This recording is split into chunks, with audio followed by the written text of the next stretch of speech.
In this segment, I'm going to introduce context-free grammars and their extension with probabilities, probabilistic context-free grammars. So this is what a linguist calls a phrase structure grammar, which is also known in computer science as a context-free grammar, same thing. And so what we have is these various rules where we have a category which rewrites as a sequence of other categories. And then eventually this writes down to what are called terminal symbols, which are words. And so using this grammar, we can produce sentences. So we start with the start symbol S, and then we can expand down using any of the rules of the grammar. So S goes to NP, VP, and then there's a rule that says a noun phrase goes to a noun, and then a noun can go to, say, people. And then a verb phrase can go to a verb and a noun phrase. And the verb can go to, say, fish.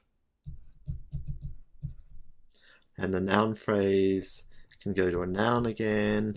And the noun can go to, say, tanks. And so using this grammar, we can make sentences of the language. So here are two sentences of the language. We just saw that this one was a sentence of the language, and this is another sentence of the language.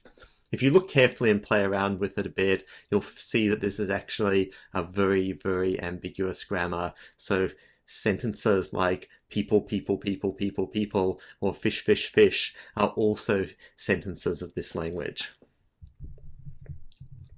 Okay, so what is a context-free grammar formally? So a context-free grammar formally is a for-tuple consisting of a set of terminal symbols, so they were our words like fish and people, a set of non-terminal symbols, those were our ones like S and NP for noun phrase and VP for verb phrase, a start symbol, which is one of the non-terminal symbols, and then we have a set of rules or productions of the form and non-terminal rewrites as some sequence of non-terminals or terminals, like VP goes to V, NP, PP, and that's our sequence. So this gives us a grammar, and what we'll say is that a grammar generates a language. So the language L is all the sentences that can be produced by doing that process of rewriting from the start symbol down to a sequence of terminals. And in many cases, when there's any complexity in there, the size of that language will be infinite, but it won't actually include all possible strings. So that's the formal definition of context-free grammar.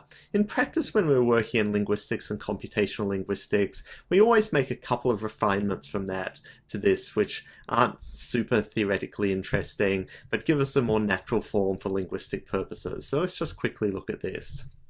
So here's our NLP phrase structure grammar. So how's it different? It's different because we've introduced this set of pre-terminal symbols. So in practice, when we're doing linguistic grammars, most always we have rules with non-terminals, like noun phrase goes to determiner noun. And then we have, and this part up here we often refer to as our grammar. And then we have a lexicon where we have words, terminal symbols that belong to categories. So determiner can rewrite as the, or NN can rewrite as man. So in the first definition, preterminals, the lexical categories have no special status, but we'd kind of like them to. And so that's what we do here. So we say that our categories are our nouns, verbs, and so on are the preterminals, and then we have terminals, the words as before, and then the non-terminals really become our phrasal categories, things like noun phrase. Okay, but nothing else really changes. We have a start symbol. Our lexicon is now just rules of the form that a preterminal rewrites as a terminal. And then our grammar is a set of rewrite rules where we rewrite as sequences as before, but the left-hand side is always a phrasal non-terminal, and the right-hand side can include phrasal non-terminals and the lexical categories. So by convention, for examples, often this start symbol is taken to actually be S, because S can also stand for sentence. But let me note that for a lot of NLP purposes, including the kind of tree banks we look at, you always have some symbol above S, because sometimes you can find things in text that aren't full sentences. They might be a fragment like a prepositional phrase, or they might just be a whole noun phrase or something.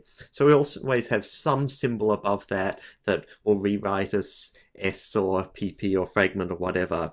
Commonly that's taken to be named either root or top. And then one fine point in here is when you can have the right-hand side gamma be any sequence of phrasal and lexical categories, that actually includes the empty sequence. But often it seems a bit funny just to have nothing on the right-hand side. That might be confusing to people. So people commonly write an italic E to mean the right-hand side is actually empty. Let's see all of those conventions at work in our phrase structure grammar here. Okay, so here we have the noun phrase rewrites as empty. So linguists often use empty categories in grammar because it seems useful to describe things as missing something. So for example, as well as having the sentence people fish tanks, you can make the imperative fish tanks. Or you can have an unspecified object and you can say people fish. And I don't want to get into the linguistic analysis a lot, and this certainly isn't a linguistically refined grammar, but the idea is that a way you might want to think about explaining things like this is to say, well, actually, there is a subject NP to this sentence, but it's empty. And there is an object NP here, but it's also empty and unexpressed. And so that's why grammars will often have rules like this with empties in them. And we'll come back to them and often talk about ways of getting rid of them for NLP a bit later. Okay, so this is our empty. And then the other creatures we have, these things are called unary rules, when one category rewrites as another category. Then we have a bunch of things here that are binary rules. But then you're also able to have rules where something rewrites as three or more things. And so here's a case of that here, where a verb phrase rewrites as a sequence of a verb, noun phrase, and prepositional phrase. And these are also things that we often want to get rid of for doing our NLP grammars, as I'll explain in a bit. Okay, so then over here is our grammar rules. And here now over here is our lexicon. Okay, so this has just given us a phrase structure grammar, context-free grammar, but we're wanting to have probabilities in our grammars. So how do we go about doing that? Well, this is really actually a very simple extension to what we had so far. So all of this stuff is just like our context-free grammar before. But what we do is we add on saying that there's one extra thing. We have a probability function. And so the idea of the probability function is it takes each rule and gives it a probability. It maps it to some real number between 0 and 1. But you don't just let it map to any number completely unconstrained. We add on this constraint here that for any non-terminal, the sums of the probabilities of its rewrites add up to 1, so that you have a probability distribution over how say, noun phrase rewrites. And if you make just this condition, and actually there are a couple of technical assumptions that in practice when estimating grammars off tree banks are always true, so I won't explain here. The end result that you get is that you get a grammar produces a language model in the technical sense we introduced beforehand when talking about language models. That is, if you look at the language L that's generated by our grammar, and here I've just expressed that, consider all sequences of terminals and then work out their probability here. If you sum those probabilities will sum to 1. So it's a language model in the same sense as language models.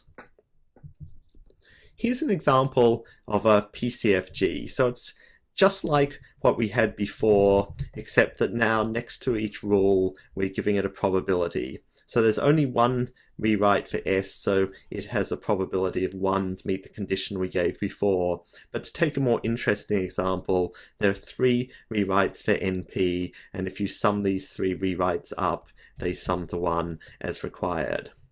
Now this is just about the grammar that we showed you before, but I actually made one change to it here, which is I deleted the noun phrase goes to empty rule. And the reason I did that is this is already a really ambiguous grammar, and if I left it in, the example that I'm about to show you would get way too ambiguous and complex, as you could try and work out for yourselves. So it's slightly simplified. Okay, so using this PCFG, let's go through an example of working with probabilities. And so there are 2 things that we want to look at. So first of all, if I draw a tree, we can work out the probability of a tree. And that's actually pretty easy. All we do is actually take the probabilities in the grammar and lexicon that are used to generate the tree, and we multiply them all together. Then the slightly trickier thing that we want to do is the language model question. We want to know the probability of a string of words. And well, for that, we have to consider all possible tree structures that could have generated the string. And so the probability of a sequence of words is the sum of all possible trees where the tree is a parse of a sentence. But since the tree includes the sentence down the bottom, that's just the sum of all trees with that condition. Let's look at a concrete example. So my sentence here is people fish tanks with rods. And here is one parse that the grammar generates for it. And what I've done is write just next to each parent category what is the probability. So this 0.4 says that the VP goes to V NP PP rule had probability 0.4. But we get this is the parse where we get the prepositional phrase modifying the verb, but as we've seen before, we also get the other parse where we have the prepositional phrase modifying the noun, and we can write out its parse as well. In the less ambiguous grammar without the empty, these are the only 2 parses for this sentence. And so doing that, we can work out the probability for each tree. So the probability for each tree is just we multiply together the probabilities of each rule expansion, and we get, as always, a very little number here. And then this is the probability for the other tree with doing the noun attachment. So to work out the probability of the sequence of words, the sentence, people fish tanks with rods, we simply sum the probabilities of all parses, and that gives us this probability here as the language model score. And if we look at this, as well as getting the language model score, we can also see which parse the PCFG would choose as the most likely parse for the sentence. And the answer is it's this one. It chooses the verb attachment, which seems like it is the most natural reading of this sentence in English. It might be interesting for you guys to look and just think for a moment more as to why it chooses that parse. And if you start looking at it, what you'll see is that a lot of the probabilities in the tree are exactly the same for both parses. There's really only one area of difference, where in the VP attach, we use this rewrite rule here. Or maybe I should draw it sort of bigger to include that little subtree. Whereas in the NP attach, we have this VP rewrite rule, and then we have an extra NP rewrite rule. So this bit is different. And so then if you look at those, that what we do is we found that here we had a 0.4 that was unique to this one, and here we had, it was sort of this piece, a 0.6 times 0.2, which was unique to this one. So it's 0.4 versus 0.12. And so if you compare those, the end result is that the verb attach is 3.33, 3 1/3 times more likely than the NP attach, purely accounted for by that difference. That could even make you a little bit suspicious of PCFGs, something we'll come back to later, because it sort of looks like this one's getting lower probability because there's more depth to the tree, more rewrites being done, and PCFGs tend to have some slightly odd effects like that. But we'll stop that exploration there for now, and we'll just content ourselves by saying the PCFG is choosing the right paths for the sentence in this case, and feeling that hopefully now you guys understand both what a context-free grammar is and its probabilistic extension.